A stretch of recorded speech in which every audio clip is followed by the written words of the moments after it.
அஜித்தின் குட் பே டக்லி குறித்து இசையமைப்பாளர் ஜி.வி. பிரகாஷ்குமார் தனது எக்ஸ் தளத்தில் பதிவு ஒன்றை பகிர்ந்துள்ளார். அஜித்தின் விடாமுயற்சி படத்தில் மாஸ் காட்சிகள் கம்மியாக இருப்பதால் அடுத்ததாக அவர் நடிப்பில் வெளியாகவுள்ள குட் பே டக்லி படத்திற்கு எக்கச்சக்கமான எதிர்பார்ப்பு நிலவி வருகிறது. கண்டிப்பாக இப்படம் தங்களின் எதிர்பார்ப்பினை பூர்த்தி செய்யும் ரசிகர்கள் உறுதியாக நம்புகின்றனர். இந்நிலையில் குட் பே டக்லி குறித்து இசையமைப்பாளர் ஜி.வி. பிரகாஷ்குமார் பகிர்ந்துள்ள பதிவு இணையத்தில் வைரலாகி வருகிறது. தமிழ் சினிமாவில் திரிஷா இல்லன்னா நயன்தாரா படத்தின் மூலமாக இயக்குநராக அறிமுகமானவர் ஆதிக் ரவிச்சந்திரன். ஏகேவின் தீவிர ரசிகரான இவர் நேர்கொண்ட பார்வை படத்தில் அவருடன் இணைந்து நடித்தார். இதனையடுத்து ஆதிக் இயக்கிய மார்க்காண்டனி வேற லெவல் ஹிட்டடித்தது. இப்படத்தின் வெற்றியை அஜித்திற்கு சமர்ப்பிப்பதாக ஆதிக் தெரிவித்திருந்தார். இதனையடுத்துதான் ஏகேவை இயக்கும் வாய்ப்பினை பெற்றார் ஆதிக்.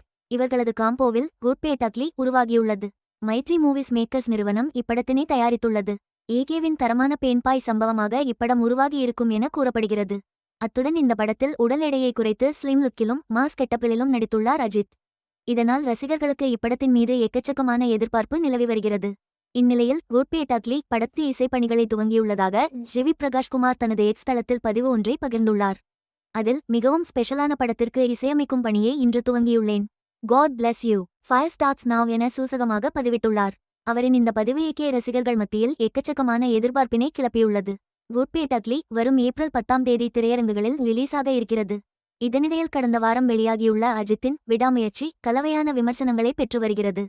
மகிழ் திருமேனி இயக்கத்தில் லைகா தயாரிப்பில் உருவான இப்படத்திற்காக நீண்ட காலமாக காத்திருப்பில் இருந்தனர் ரசிகர்கள். இந்நிலையில் கடந்த விடாமுயற்சி திரையரங்குகளில் ரிலீஸாகி தற்போது வெற்றிகரமாக ஓடி வருவது குறிப்பிடத்தக்கது.